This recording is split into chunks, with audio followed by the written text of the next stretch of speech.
ഏതൊരു സ്ഥാപനത്തിൻ്റെയും വളർച്ചയിൽ ഒരു വലിയ പങ്ക് വഹിക്കുന്നത് നമ്മളോടൊപ്പം നിന്ന് പ്രവർത്തിക്കുന്നവരാണ്. ജോലികാര്യത്തിൽ മാത്രമല്ല, പഠനത്തിലും ആത്മാർത്ഥമായ പരിശ്രമം കൊണ്ട് വിജയത്തിലേക്ക് എത്തിച്ചേർന്ന കിരണിൻ്റെ വിശേഷങ്ങളാണ് ഇന്നത്തെ വീഡിയോയിൽ പങ്കുവയ്ക്കുന്നത്. LPST റാങ്ക് ലിസ്റ്റിൽ 35ാമത്തെ റാങ്ക് കൊല്ലം ജില്ലയിൽ നേടിയ കിരൺ നമ്മളോടൊപ്പം ഉണ്ട്. കിരണിൻ്റെ വിജയവിശേഷങ്ങൾ നമുക്ക് കേൾക്കാം. ഹായ് കിരൺ, റാങ്ക് ലിസ്റ്റിന്റെ മധുരമൊക്കെ ഞങ്ങൾക്ക് കിട്ടിയായിരുന്നു. നമുക്ക് ആ വിജയ രഹസ്യങ്ങളൊന്ന് സംസാരിച്ചാലോ? ഒരു കഷ്ടപ്പെട്ടതിൻ്റെ ഒരു റിസൾട്ട് കിട്ടുമ്പോൾ നമ്മൾ ആരായാലും കുറച്ചധികം സന്തോഷിക്കുന്ന ഒരു മൊമെൻറ്റാണ്. അപ്പോൾ 1-2 എക്സാമുകൾക്ക് നല്ല പെർഫോം ചെയ്യാൻ പറ്റിയില്ലെങ്കിൽ അവിടെ വെച്ച് അത് നിർത്തി മറ്റൊരു വഴി തേടി പോകുന്ന ഒരു പ്രവണതയാണ്. അതൊരുവിധപ്പെട്ട എല്ലാവരിലും എല്ലാ തരത്തിലുള്ള കോമ്പറ്റീറ്റീവ് എക്സാമുകളിലും ഉള്ളതാണ്.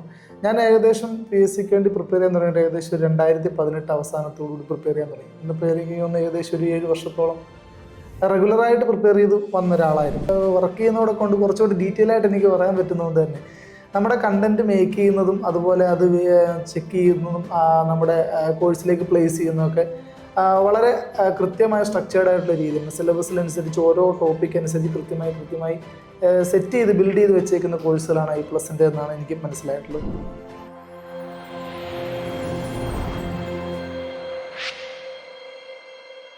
കിരൺ ഇന്ന് ഒരു ഡബിൾ സന്തോഷത്തിലല്ലേ? അതെ, ഒരു കുഞ്ഞി മോള് പിറന്നു, അതോടൊപ്പം തന്നെ റാങ്ക് ലിസ്റ്റിലും എത്തിച്ചേരാനായിട്ട് സാധിച്ചു. അപ്പൊ കിരണിന് ഈ സന്തോഷത്തിന്റെ ഈ മൊമെന്റിൽ എന്താ തോന്നുന്നത്? ഞാൻ വളരെ സാറ്റിസ്ഫൈഡ് ആണ് സാറിന്. കാരണം കുറേ നാളത്തെ ഒരു വർക്ക് ചെയ്ത കഷ്ടപ്പെട്ടതിൻ്റെ ഒരു റിസൾട്ട് കിട്ടുമ്പോൾ നമ്മൾ ആരായാലും കുറച്ചധികം സന്തോഷിക്കുന്നൊരു മൊമെൻറ്റാണ്. അതിൻ്റെ കൂടെ സാറ് പറഞ്ഞ പോലെ ഒരു മോളും വളരെ അടുത്ത് തന്നെ ആയതിപ്പോൾ സന്തോഷം യഥാർത്ഥത്തിൽ ഇരട്ടിയാണ്. മനസ്സ് നിറഞ്ഞ സന്തോഷം. എത്ര നാളത്തെ ഒരു പ്രിപ്പറേഷൻ ജേർണി ആയിരുന്നു? ഞാൻ ഒരുപാട് പേരെ കണ്ടിട്ടുണ്ട്, 1 വർഷം 2 വർഷം 3 വർഷം കഴിഞ്ഞ് പ്രിപ്പറേഷൻ നിർത്തും, അല്ലെങ്കിൽ ജോലിയുടെ കൂടെ പഠിക്കാൻ പറ്റില്ല എന്നൊക്കെ പരാതി പറയുന്നത്. ഈ 2 കാര്യങ്ങളിലും കിരൺ ഒരു എക്സെപ്ഷൻ ആണെന്ന എൻ്റെ പേഴ്സണലായിട്ടുള്ള മനസ്സിലാക്കല്. കിരൺ മുൻപ് ജോലി ചെയ്തിരുന്നു, I+നോടൊപ്പം കഴിഞ്ഞ കുറേ നാളുകളായിട്ട് ഉണ്ട്. അപ്പോൾ ഈ 2 ക്വസ്റ്റ്യൻസ് ഒന്ന് അഡ്രസ്സ് ചെയ്യാമോ? കാര്യം വിദ്യാർത്ഥികൾക്ക് പ്രയോജനപ്പെടുന്ന ഒരു ഇന്ററാക്ഷൻ ആവണമല്ലോ നമ്മുടേത്. അതെ, സാധാരണഗതിയിൽ ഈ കോമ്പറ്റീറ്റീവ് എക്സാമുകളിൽ വർക്ക് ചെയ്യുന്നവരെ സംബന്ധിച്ച് ഇപ്പോൾ 1-2 എക്സാമുകൾക്ക് നല്ല പെർഫോം ചെയ്യാൻ പറ്റിയില്ലെങ്കിൽ അവിടെ വെച്ച് അത് നിർത്തി മറ്റൊരു വഴി തേടി പോകുന്ന ഒരു പ്രവണതയാണ്. അതൊരുവിധപ്പെട്ട എല്ലാവരിലും എല്ലാ തരത്തിലുള്ള കോമ്പറ്റീറ്റീവ് എക്സാമുകളിലും ഉള്ളതാണ്. ഞാൻ ഏകദേശം PSCക്ക് വേണ്ടി പ്രിപ്പയർ ചെയ്യാൻ തുടങ്ങിയിട്ട് ഏകദേശം 2018 അവസാനത്തോടുകൂടി പ്രിപ്പയർ ചെയ്യാൻ തുടങ്ങി. പ്രിപ്പയർ ചെയ്യുന്ന ഏകദേശം ഒരു 7 വർഷത്തോളം റെഗുലറായിട്ട് പ്രിപ്പയർ ചെയ്ത് വന്ന ഒരാളായിരുന്നു ഞാൻ. ഇടയ്ക്ക് ചില ഹെൽത്ത് ഇഷ്യൂസൊക്കെ കാരണം ചില കാര്യങ്ങളിൽ ചില ടെസ്റ്റുകളിൽ ഫലപ്രദമായിട്ട് റാങ്ക് ലിസ്റ്റിലേക്ക് വരാൻ സാധിച്ചിട്ടുണ്ടായിരുന്നില്ല. എന്നിരുന്നാലും ഇതിൻ്റെ ആ ഒരു കണ്ടിന്യൂവേഷൻ, ആ ഒരു സ്ട്രീക്ക് ഒരിക്കലും നഷ്ടപ്പെടാതിരിക്കാൻ ഞാൻ ശ്രമിച്ചിരുന്നു. അതിനുശേഷം 2021 ഞാൻ DLEDന് അഡ്മിഷൻ എടുത്ത് പഠിക്കുന്നത്. 2023 DLED കംപ്ലീറ്റ് ആയി ഇറങ്ങുന്നു. 2024 ഈ എക്സാം നടക്കുന്നത്. ഫസ്റ്റ് അറ്റംപ്റ്റ് തന്നെയാണ് LPയിൽ. അതിൽ തന്നെ നല്ലൊരു റാങ്ക് വാങ്ങിക്കാൻ സാധിച്ചു. അപ്പം എനിക്കിപ്പം കോമ്പറ്റീറ്റീവ് എക്സാമിന് അറ്റൻഡ് ചെയ്യാൻ പോകുന്ന ഉദ്യോഗാർത്ഥികളോട് പറയാനുള്ളൊരു കാര്യം, യഥാർത്ഥത്തിൽ നമ്മളുടെ വഴി ശരിയായ രീതിയിലാണെങ്കിൽ, നമ്മുടെ പഠിത്തം ശരിയായ രീതിയിലാണെങ്കിൽ കണ്ടിന്യൂസ് ആയിട്ട് സ്ട്രീക്ക് മെയിൻറ്റെയിൻ ചെയ്ത് പോകാൻ സാധിക്കുമെന്നുണ്ടെങ്കിൽ ഉറപ്പായിട്ടും നമുക്ക് ആ ഒരു വിജയം കിട്ടും. അല്പം ലേറ്റ് ആയാലും മോണ്ടായി ആ ഒരു സമയത്ത് കിട്ടുമെന്നുള്ളതാണ് എൻ്റെ ഒരു വിശ്വാസം. വിജയിക്കാതെ വഴിയില്ലല്ലേ? ഞാനും കുട്ടികളുടെ അടുത്ത് പലപ്പോഴും നിങ്ങളുടെ അടുത്തും ഒക്കെ പറയുന്ന കാര്യമാണ്, തുടർച്ചയായിട്ട് PSCക്ക് പഠിക്കുന്ന ഒരാളും വിജയിക്കാതിരുന്നത് എനിക്കറിയില്ല എന്ന്. കാര്യം പലപ്പോഴും പഠനം നിർത്തിക്കളയും, അല്ലെങ്കിൽ ജോലിയോടൊപ്പം പഠിക്കാൻ പറ്റില്ല എന്നൊരു തീരുമാനം എടുത്തു കളയും. പക്ഷെ ഇന്നത്തെ നമ്മുടെ കേരളത്തിലെ സാഹചര്യത്തിൽ PSCക്ക് തയ്യാറെടുക്കുന്ന ഒരാളെന്നുള്ള നിലയിൽ അയാൾ നേടിയ അറിവ് വെച്ച് ഒരു ജോലി കിട്ടാതിരിക്കാനല്ലേ ബുദ്ധിമുട്ട്. പിന്നെ എല്ലാ മേഖലയിൽ നിന്നുള്ള കാര്യങ്ങളെ പറ്റി ഇപ്പോൾ നിലവിൽ മാറി വന്നൊരു സിലബസ് പ്രകാരം നമ്മളൊരു കണ്ടന്റിനെ പറ്റി നേരത്തെ ഒരു 1 വേർഡ് ക്വസ്റ്റ്യൻ അറ്റൻഡ് ചെയ്യുന്ന പോലെ അല്ല ഇപ്പോൾ ഒരു കണ്ടന്റിനെ പറ്റി ഡീപ്പായൊരു നോളജ് ഉണ്ടെങ്കിൽ മാത്രമേ, അപ്പോൾ അത്രയും വർക്ക് ചെയ്യുന്ന ഒരാൾക്ക് ഉറപ്പായിട്ടും ഒന്നല്ലെങ്കിൽ മറ്റൊരു ജോലി കിട്ടാതെ നിവർത്തിയില്ല എന്നുള്ളതാണ്. അതെ, വേറൊരാൾക്ക് നമ്മൾ പഠിച്ചത് പകർന്നു കൊടുക്കുമ്പോൾ അത് കുറച്ചുകൂടെ ഡെപ്തിൽ പഠിക്കുകയും ചെയ്യും. കിരൺ നമ്മുടെ മറ്റു പല കോഴ്സുകൾക്കും ക്ലാസ്സുകൾ എടുക്കുന്നുണ്ടായിരുന്നു. കറണ്ട് അഫയേഴ്സും മാത്സിലെയൊക്കെ പുലിയാണ് കിരൺ സാറിന്റെ ക്ലാസ്സുകൾ. നിങ്ങളും നമ്മുടെ ഈ ചാനലിലൂടെ കണ്ടിട്ടുണ്ടാവും. അദ്ദേഹം ഈ ക്ലാസ്സുകളൊക്കെ എടുത്തതും ഫസ്റ്റ് അറ്റംപ്റ്റിൽ എക്സാം ക്വാളിഫൈ ചെയ്തതും ഇവിടെ ജോലി ചെയ്യുന്നതിനോടൊപ്പവും ഒരു ഫാമിലിയുടെ ഉത്തരവാദിത്തങ്ങളൊക്കെ നോക്കുന്നതിനോടൊപ്പം ടൈം എങ്ങനെ മാനേജ് ചെയ്തു ഇതിന്റെയൊക്കെ ഇടയിൽ? ടൈം മാനേജ്മെന്റ് ഒരു വലിയ ഫാക്ടർ ആയിരുന്നു. നമ്മൾ ഈ സാധാരണഗതിയിൽ നമ്മളൊരു എന്തെങ്കിലും മറ്റ് എൻഗേജ്മെന്റ്സ് ഉള്ളപ്പോൾ സാധാരണ ഒരാളെ സംബന്ധിച്ച് ചെയ്യുന്ന ഒരു കാര്യം എന്ന് പറഞ്ഞാൽ, ഇപ്പോൾ ഇന്ന് ഡെയിലി റെഗുലറായിട്ട് ഒരു 5 മണിക്കൂർ പഠിക്കാമെന്നൊരു തീരുമാനം എടുത്തിരിക്കുന്ന ഒരാൾക്ക് ചിലപ്പോൾ ഒരു ദിവസം അല്ലെങ്കിൽ 2 ദിവസം എന്തെങ്കിലും എൻഗേജ്മെന്റ്സ് ഉണ്ടെങ്കിൽ ചിലപ്പം പഠിക്കാൻ പറ്റാത്തൊരു സാഹചര്യം ഉണ്ടാകും.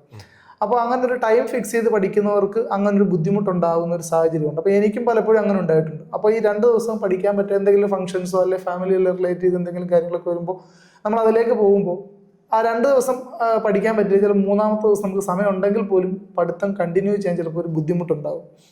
അപ്പോൾ ഞാനതിൽ ചെയ്തുകൊണ്ടിരുന്ന ഒരു കാര്യം എന്താണെന്ന് വെച്ചാൽ, എല്ലാ ദിവസവും ഇത്ര സമയം പഠിക്കണം എന്നൊരു എയിം വെക്കാതെ എന്തെങ്കിലും ഒരു ടോപ്പിക് എല്ലാ ദിവസവും പഠിക്കുമെന്നൊരു എയിം ഫിക്സ് ചെയ്യുന്നുണ്ട്. അപ്പം എല്ലാ ദിവസവും നമ്മൾക്കൊരു ടച്ച് ഇതിൻ്റെ അകത്ത് ഉണ്ടാവും എന്നുള്ളൊരു, തീരെ സമയമില്ലാത്ത സാഹചര്യങ്ങളിൽ യൂട്യൂബിൽ പ്രീവിയസ് ഇയർ ക്വസ്റ്റ്യൻസോ അല്ലെങ്കിൽ ഏതെങ്കിലും കണ്ടന്റ് റിലേറ്റഡ് ക്വസ്റ്റ്യൻസോ ജസ്റ്റ് ഓഡിയോ മാത്രമായാൽ പോലും ഹെഡ്സെറ്റ് വെച്ച് കേൾക്കാനായാൽ പോലും ശ്രമിക്കാറുണ്ടായിരുന്നു. അപ്പം എല്ലാ ദിവസവും നമ്മൾ എന്തെങ്കിലും ഒരു കണ്ടന്റുമായിട്ട് ബന്ധപ്പെട്ടിരിക്കുക എന്നുള്ളതാണ് കണ്ടിന്യൂഷൻ നഷ്ടപ്പെടാതിരിക്കാൻ വേണ്ടി. ടൈം മാനേജ്മെന്റ് എന്ന് പറയുന്നത്, ഞാൻ എപ്പോഴും ടൈം എന്ന് പറയുന്നത് ഈ നമ്മൾ ഒരു ദിവസം ഫിക്സ് ചെയ്ത് ടൈം ഫിക്സ് ചെയ്ത് പഠിക്കുന്നത് ഓക്കെയാണ്. പക്ഷെ നമുക്ക് എന്തെങ്കിലും എൻഗേജ്മെന്റ്സ് വരുമ്പോൾ ചിലപ്പോൾ പറ്റിയില്ലെങ്കിൽ നമുക്ക് കണ്ടിന്യൂഷൻ ബുദ്ധിമുട്ടുണ്ടെങ്കിൽ ഇങ്ങനെ ചെയ്താൽ ചിലപ്പോൾ ആ ഒരു സ്ട്രീക്ക് നിലനിർത്താൻ നമുക്ക് സാധിച്ചു. മൊമെന്റം കളയാതിരിക്കുക. അതെ അതെ. അതിനോടൊപ്പം തന്നെ ഐപ്ലസിന്റെ മെറ്റീരിയലുകളും പഠനത്തിനായിട്ട് കോഴ്സുകളായാലും കണ്ടന്റ് കിരൺ ഉപയോഗിച്ചിരുന്നു. എങ്ങനെയുണ്ടായിരുന്നു നമ്മുടെ മെറ്റീരിയൽ? നമ്മുടെ ഞാനിപ്പം വർക്ക് ചെയ്യുന്നതോടെ കൊണ്ട് കുറച്ചുകൂടി ഡീറ്റെയിൽ ആയിട്ട് എനിക്ക് പറയാൻ പറ്റുന്നതുകൊണ്ട് തന്നെ നമ്മുടെ കണ്ടന്റ് മേക്ക് ചെയ്യുന്നതും അതുപോലെ അത് ചെക്ക് ചെയ്യുന്നതും നമ്മുടെ കോഴ്സിലേക്ക് പ്ലേസ് ചെയ്യുന്നതൊക്കെ വളരെ കൃത്യമായ സ്ട്രക്ചേർഡ് ആയിട്ടുള്ള രീതിയാണ്. സിലബസിനനുസരിച്ച് ഓരോ ടോപ്പിക് അനുസരിച്ച് കൃത്യമായി സെറ്റ് ചെയ്ത് ബിൽഡ് ചെയ്ത് വെച്ചേക്കുന്ന കോഴ്സുകളാണ് ഐപ്ലസിൻ്റെ എന്നാണ് എനിക്ക് മനസ്സിലായിട്ടുള്ളത്. അപ്പോൾ അതിൽ തന്നെ ക്ലാസ്സുകളിലെ കണ്ടന്റുകൾ മാക്സിമം അതും ക്ലാസ് കാണുന്നതിനേക്കാൾ ഉപരി അതിന് നോട്ട്സ് കൂടി റെഫർ ചെയ്ത് പോകുമ്പോൾ ആ കണ്ടന്റിനെ പറ്റി നല്ലൊരു ധാരണ നമുക്ക് കിട്ടുന്നു. അപ്പോൾ ഐപ്ലസിൻ്റെ കോഴ്സുകളിൽ എനിക്ക് ഏറ്റവും ഒരു അട്രാക്റ്റീവായിട്ട് തോന്നിയൊരു ഫാക്ടർ അത് തന്നെയാണ്. കൃത്യമായ സ്ട്രക്ചേർഡ് ആണ് കോഴ്സിലെ ഓരോ ക്ലാസ്സുകൾ. അപ്പോൾ ആ ക്ലാസ്സുകളുടെ ക്വാളിറ്റിയും അതുപോലെ അത് തന്നെ നോട്ട്സിൽ അത് കൃത്യമായി അത് കിട്ടുമെന്നുള്ളത് കൊണ്ടും നമ്മുടെ ഈ കോഴ്സിൻ്റെ കൂടെയുള്ള PYQs ആയാലും മോക്ക് ടെസ്റ്റുകളായാലും ആവശ്യത്തിലധികം നമുക്ക് കിട്ടുന്നത് കൊണ്ട് നമ്മൾ പഠിച്ച കാര്യങ്ങൾ കൃത്യമായി ഇവാലുവേറ്റ് ചെയ്യാനും നമുക്ക് സാധിക്കും എന്നുള്ളൊരു വലിയൊരു ബെറ്റർ ആയിട്ടുള്ളൊരു കാര്യം ഐപ്ലസിൻ്റെ കോഴ്സിൽ എനിക്ക് കാണാൻ സാധിച്ചിട്ടുണ്ട്. അത് പഠിക്കുന്ന സമയത്ത് അതിനുശേഷം ഞാൻ അവിടുത്തെ ഒരു എംപ്ലോയി ആയിട്ട് വന്നതിന് ശേഷം ഈ കോഴ്സുകളൊക്കെ ഞാൻ പലപ്പോഴും പ്ലേസ് ചെയ്യുന്ന സമയത്ത് പോലും ആ ഒരു സമയത്തും നമുക്കത് ഫീൽ ചെയ്യും. ആ കോഴ്സിന്റെ ആ ഒരു എന്താ പറയുന്ന ഒരു സ്ട്രക്ചറും ക്വാളിറ്റിയും. അത് കിരണിന്റെ മുഖത്ത് തന്നെ ആ ഒരു ചിരിയില് ആ സന്തോഷം മനസ്സിലാക്കാൻ സാധിക്കുന്നുണ്ട്. കാവ്യ എനിക്ക് പരിചയമുണ്ട്, അതോടൊപ്പം കുടുംബത്തെയും. എങ്ങനെയുണ്ടായിരുന്നു ഫാമിലിയുടെ ഒരു സപ്പോർട്ട് ഈ ഒരു വലിയ ജേർണിയിൽ? പ്രത്യേകിച്ച് 6-7 വർഷമായിട്ട് ഇത് ഫീൽഡിൽ നിൽക്കുക, വിവാഹശേഷവും പഠനത്തിനായിട്ട് ഹസ്ബൻഡ് എഫേർട്ട് എടുക്കുന്നു. അപ്പൊ അതിലൊക്കെ പിന്നിലൊരു സപ്പോർട്ട് ഉണ്ടാവുമെന്ന് ഞാൻ ചിന്തിക്കുന്നു. എങ്ങനെയായിരുന്നു ഫാമിലിയുടെ സപ്പോർട്ട് അല്ലെ പഠനത്തിൽ അതിന്റെ ഹെൽപ്പ് എങ്ങനെയായിരുന്നു? ഉറപ്പായിട്ട് ഏറ്റവും കൂടുതൽ സപ്പോർട്ട് ചെയ്തിട്ടുള്ള ആള് വൈഫ് തന്നെയാണ്, കാവ്യാണ്. അപ്പോൾ ഇത് നേരത്തെ പറഞ്ഞ പോലെ നമ്മൾ എന്തെങ്കിലും ഒരു കാര്യത്തിന്റെ പുറകിൽ പോകുമ്പോൾ ഒരു ദിവസം പഠിച്ചില്ലെങ്കിൽ ഒരു എക്സാമിന് വേണ്ടി പ്രിപ്പയർ ചെയ്യാൻ പഠിച്ചില്ലെങ്കിൽ നമ്മളോട് വഴക്കിടുന്ന, നമ്മളെ സഹായിക്കുന്ന, അല്ലെങ്കിൽ പഠിക്കണമെന്ന് എപ്പോഴും നമുക്കൊരു ഫോഴ്സ് തന്നുകൊണ്ടിരുന്ന ഒരാളെ യഥാർത്ഥത്തിൽ വൈഫ് തന്നെയാണ്. അതോടൊപ്പം എൻ്റെ അച്ഛനായാലും അമ്മയായാലും അതുപോലെ വൈഫിൻ്റെ അച്ഛനും അമ്മയും ഒക്കെ അവരെല്ലാം നല്ല സപ്പോർട്ടായിരുന്നു നമുക്ക്. അതുപോലെ എന്നേക്കാൾ ഉപരി ഈ പറയുന്ന ഇത് കിട്ടുമെന്ന് എനിക്കിത് കിട്ടുമെന്ന് ആഗ്രഹിക്കുകയും വിശ്വസിക്കുകയും ചെയ്ത ഒരുപാട് നല്ല സുഹൃത്തുക്കളും ഉണ്ടായിരുന്നു. അപ്പോൾ ഇവരുടെ എല്ലാം ഒരു വലിയ സപ്പോർട്ട്, അതിൽ തന്നെ വൈഫിൻ്റെ സപ്പോർട്ട് വളരെ വലുതായിരുന്നു. കാരണം ഒരു മാരേജിന് ശേഷവും ഒരു ഗവൺമെൻറ് ജോബിലേക്കുള്ളൊരു വർക്കിംഗ് പലപ്പോഴും പലർക്കും ഒരു ദുഷ്കരമായ കാര്യമായിരിക്കും. അപ്പോൾ ആ ഒരു അവസ്ഥയിൽ എന്നെ ഒരുപാട് സപ്പോർട്ട് ചെയ്തിട്ടുള്ള ആളാണ് വൈഫ് എന്ന് പറയുന്നത്. അപ്പം ഈ ഒരു ജോലി ഈ റാങ്ക് ലിസ്റ്റിലേക്ക് എത്തിപ്പെട്ടതിൽ ദൈവത്തോട് നന്ദി പറയുന്നതിനോടൊപ്പം എൻ്റെ വൈഫിനോടും അതുപോലെ എൻ്റെ ഫാമിലി മെമ്പേഴ്സിനോടും എപ്പോഴും ജോലി കിട്ടുമല്ലോ എന്ന് എന്നെ എപ്പോഴും സ്നേഹിച്ചുകൊണ്ടിരുന്ന എൻ്റെ ഏറ്റവും പ്രിയപ്പെട്ട സുഹൃത്തുക്കളോടൊക്കെ ഈ ഒരു അവസരത്തിൽ നന്ദി രേഖപ്പെടുന്നു. അതോടൊപ്പം തന്നെ എന്നെ ഇതുവരെ പഠിപ്പിച്ച എല്ലാ അധ്യാപകരുടെയും കൂടി ഒരു സപ്പോർട്ടോടുകൂടി തന്നെയാണ് എനിക്ക് ഒരു നേട്ടത്തിൽ എത്തിച്ചേരാൻ സാധിച്ചതെന്ന് വിശ്വസിക്കുന്നു. ഞാൻ വർക്ക് ചെയ്യുന്ന ഒരു അറ്റ്മോസ്ഫിയറിൽ ഒരു കാരണവശാലും എനിക്കൊരു ടെൻഷനോ പ്രഷറോ ഒന്നും ഉണ്ടാകാത്തൊരു അറ്റ്മോസ്ഫിയറിൽ ആ ഒരു സാഹചര്യത്തിൽ പലപ്പോഴും ഇന്റർവ്യൂവിന് പോകുന്ന സമയത്തൊക്കെയും ഞാൻ സാറിനോട് പറഞ്ഞിട്ടൊക്കെയാണ് ഇന്റർവ്യൂവിനൊക്കെ പോകുന്നത്. അപ്പോൾ ആ ഒരു സമയത്തൊക്കെ എനിക്ക് കിട്ടിയിരുന്ന ഒരു സപ്പോർട്ട്, എനിക്ക് കിട്ടിയൊരു വിഷസ് ഒക്കെ എനിക്ക് ഒരുപാട് സപ്പോർട്ടായിട്ടുണ്ട്. ഇതിലൊക്കെ എല്ലാവരോടും നന്ദി പറയും. ഓക്കെ, നമ്മുടെ ഒരുപാട് വ്യൂവേഴ്സ് ഇനി അടുത്തൊരു പരീക്ഷ LPST ആവട്ടെ അല്ലെങ്കിൽ മറ്റ് തസ്തികകളാവട്ടെ PSCക്ക് വേണ്ടി തയ്യാറെടുക്കുന്ന ആയിരങ്ങൾ നമ്മുടെ ഈ ചാനൽ കാണുന്നുണ്ടാവും. അവരുടെ അടുത്ത് കുറച്ച് സെന്റൻസുകളിൽ കിരൺ എന്താ പറയാനുള്ളത്? സ്വന്തം ലൈഫിൽ നിന്നും നമ്മുടെ ഈ ഒരു എക്സ്പീരിയൻസ് നിന്നും 35th റാങ്ക് നേടി ഒരു ജില്ലയിൽ ഇപ്പൊ 400-ലധികം പേരുണ്ടല്ലേ റാങ്ക് ലിസ്റ്റിൽ, അതാ ടോപ്പ് 10% തന്നെ എത്തി നിൽക്കുന്ന ഒരാളെന്നുള്ള നിലയിൽ എന്താണ് പറയാനുള്ളത് കുട്ടികളോട്? നമുക്ക് യഥാർത്ഥത്തിൽ നമ്മളൊരു എക്സാമിന്റെ നോട്ടിഫിക്കേഷൻ വരുമ്പോഴാണ് യഥാർത്ഥത്തിൽ ആ എക്സാമിന് വേണ്ടി പഠിച്ചു തുടങ്ങും. അപ്പോൾ ആ ഒരു ശീലം നമ്മൾ യഥാർത്ഥത്തിൽ മാറ്റി വെക്കണം എന്നുള്ളതാണ് എൻ്റെ ഒരു കാഴ്ചപ്പാട്. കാരണം ഒരു എക്സാം നടന്നിട്ട് നമുക്ക് ലഭിച്ചില്ല അല്ലെങ്കിൽ നന്നായിട്ട് പെർഫോം ചെയ്യാൻ സാധിച്ചില്ലെങ്കിൽ നമ്മളത് ഡൗൺ ആയി പോകുന്ന ഒരു സാഹചര്യമുണ്ട്. അപ്പോൾ നമ്മൾ ചെയ്യേണ്ടത് ഏതെങ്കിലും ഒരു എക്സാമിനെ ഫോക്കസ് ചെയ്തുകൊണ്ട് അതിൻ്റെ സിലബസ് കൃത്യമായി കവർ ചെയ്യുക എന്നുള്ളതാണ്. സിലബസ് കൃത്യമായി കവർ ചെയ്യുന്ന പറഞ്ഞാൽ 100% സിലബസും കൃത്യമായി കവർ ചെയ്യുക എന്നുള്ളതാണ്. ഈ സിലബസ് കൃത്യമായി കവർ ചെയ്തെങ്കിൽ മാത്രമാണ് നമുക്ക് ഏത് ഭാഗത്ത് നിന്ന് അല്ലെങ്കിൽ ഏത് മേഖലയിൽ നിന്നൊക്കെയാണ് ചോദ്യങ്ങൾ വരിക എന്ന് മനസ്സിലാകുന്നത്. ആ ചോദ്യങ്ങൾ ഏത് രീതിയിൽ വരുമെന്ന് മനസ്സിലാവണമെങ്കിൽ മോക്ക് ടെസ്റ്റുകളും പ്രീവിയസ് ഇയർ ക്വസ്റ്റ്യനുകളും ഒക്കെ ചെയ്ത് വർക്ക് ചെയ്യുന്നത്. അപ്പോൾ ആദ്യത്തെ സ്റ്റെപ്പ് എന്ന് പറയുന്നത് കൃത്യമായിട്ട് സിലബസ് കവർ ചെയ്യുക എന്നുള്ളത്. അപ്പോൾ സിലബസ് കവർ ചെയ്യുന്നത് കൃത്യമായിട്ടൊരു ടൈം മാനേജ്മെൻറ്റ് വേണം. ടൈം മാനേജ്മെൻറ്റ് എന്ന് ഞാൻ പറയുമ്പോൾ എല്ലാ ദിവസവും നമ്മുടെ ടോപ്പിക്കുമായിട്ട് എപ്പോഴും ഒരു ടച്ച് ഉണ്ടായി ആ ഒരു സ്ട്രീക്കിൽ പോയെങ്കിൽ മാത്രമാണ് നമുക്ക് ഈ ഒരു കൃത്യമായിട്ടൊരു സിലബസ് ഫുള്ളായിട്ട് കവർ ചെയ്യാൻ സാധിക്കുന്നു. സിലബസ് കവർ ചെയ്യാൻ നമുക്ക് ഏത് മെറ്റീരിയൽ വേണമെങ്കിലും ഉപയോഗിക്കാം. ഞാനിപ്പോൾ പറയുമ്പോൾ I+ന്റെ കോഴ്സുകളെ പറ്റി പറയുമ്പോൾ സിലബസ് കൃത്യമായി കവർ ചെയ്തിട്ടുള്ള സ്ട്രക്ചേർഡായിട്ട് കവർ ചെയ്തിട്ടുള്ള കോഴ്സുകളാണ് I+നുള്ളത്. അപ്പം I+ൽ ഞാൻ I+ന്റെ കോഴ്സ് എടുക്കും, LPPയുടെ കോഴ്സ് എടുക്കുന്ന സമയത്ത് സത്യം പറഞ്ഞാൽ ഞാൻ കുറച്ച് നാൾ ഓഫ്ലൈൻ ക്ലാസ്സുകൾക്ക് പോയിട്ട് റെഗുലറായിട്ട് ട്രാവലിൻ്റെ ഒക്കെ ബുദ്ധിമുട്ട് കാരണം ഈ ഓഫ്ലൈൻ ക്ലാസ് നിർത്തിയതിന് ശേഷമാണ് I+ന്റെ കോഴ്സ് എടുത്ത് അവസാനത്തെ ഒരു 3-3.5 മാസം കോഴ്സ് എടുത്ത് പഠിക്കുന്നു. അപ്പോൾ അപ്പോഴും ആ ഒരു 3 മാസം കൊണ്ട് പഠിക്കാൻ സാധിച്ചെന്ന് ചോദിച്ചാൽ അതിനു മുമ്പ് സിലബസിനെ പറ്റി ഒരു ധാരണ എനിക്കുണ്ടായിരുന്നു, സിലബസ് കവർ ചെയ്തിട്ടുണ്ടായിരുന്നു എന്നുള്ളതുകൊണ്ടാണ്. I+ന്റെ കോഴ്സുകൾ സിലബസ് കൃത്യമായി സ്ട്രക്ചേർഡ് ആയിട്ടാണ് ഇരിക്കുന്നത്. അപ്പോൾ അതുകൊണ്ട് തന്നെ റെഫർ ചെയ്ത് കൃത്യമായി പഠിക്കാനും അതോടൊപ്പം തന്നെ ആവശ്യത്തിലധികം മോക്ക് ടെസ്റ്റുകളും റിവിഷൻ ക്വിസുകളും ഒക്കെ നമ്മുടെ കോഴ്സിലുണ്ട്. അപ്പോൾ അതൊക്കെ പ്രയോജനപ്പെടുത്തി നമുക്ക് പഠിക്കാൻ സാധിക്കും എന്നുള്ളതാണ്.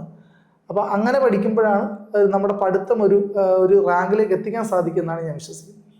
കിരൺ, ഈ ഒരു ജേണി ഇവിടെ കൊണ്ട് അവസാനിക്കുന്നില്ല. ഇനി ഒരുപാട് വിജയങ്ങൾ മുന്നിലേക്കുണ്ട്. അധ്യാപന ജോലിയാണെങ്കിലും ഉയർന്ന പോസ്റ്റുകൾ ഇനിയും മുന്നിലുണ്ട്. പഠനവും അവസാനിക്കുന്നില്ല എന്ന് ഞാൻ വിശ്വസിക്കുന്നു.